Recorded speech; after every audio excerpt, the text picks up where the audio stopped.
টরন্টোর সাথে match Inter মায়ামির। Coach Tata মার্টিনোর একাদশে নেই Lionel Messi, Luis Suarez, Sergio Busquets. মনে আছে কানাডার টরন্টোতে খেলা, আর মেসি নেই, তাই কানাডার মানুষ কেস করতে চলে গিয়েছিল।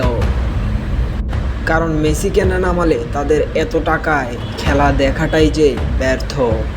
কিন্তু আজকের দিনে কানাডার মানুষ অসফল হননি। লিওনেল মেসিকে দেখতে পেয়েছেন 60 মিনিটের মাথায়।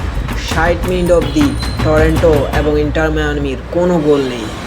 60 মিনিট পরে একে একে নামেন মেসি, সার্জিও বুস্কেট, লুইস সুয়ারেজ।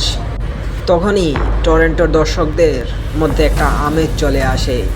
একে একে কয়েকটি চান্স মিস করে টরন্টো। কর্নারটি শট অন টার্গেটে রাখতে পেরেছে টরন্টো। এর মধ্যে ইন্টার মায়ামি মাত্র 4টা, কারণ মেসিরা যে খেলেনি ফার্স্ট হাফের পরে নেমেই একে একে টরন্টোর ওপর চড়াও হয় লুইস সুয়ারেজ, মেসিরা। কিন্তু 90 মিনিট অবধি কোনো গোল নেই। 93 মিনিটে লুইস সুয়ারেজের ক্রসে কাম্পানার মাটিতে না পড়তে দেওয়া শটে জয় পায় ইন্টার মায়ামি। মেসি থাকলেই যেন ইন্টার মায়ামি অনবদ্য। মেসি ছাড়া আর্জেন্টাইন সমর্থকেরাও যে বিপদে আছে, তাই বিপদ কাটাতেই এই ম্যাচ খেলেই ভেনেজুয়েলার দিকে যাত্রা করবেন লিওনেল মেসি। যোগ দিবেন জাতীয় দলে।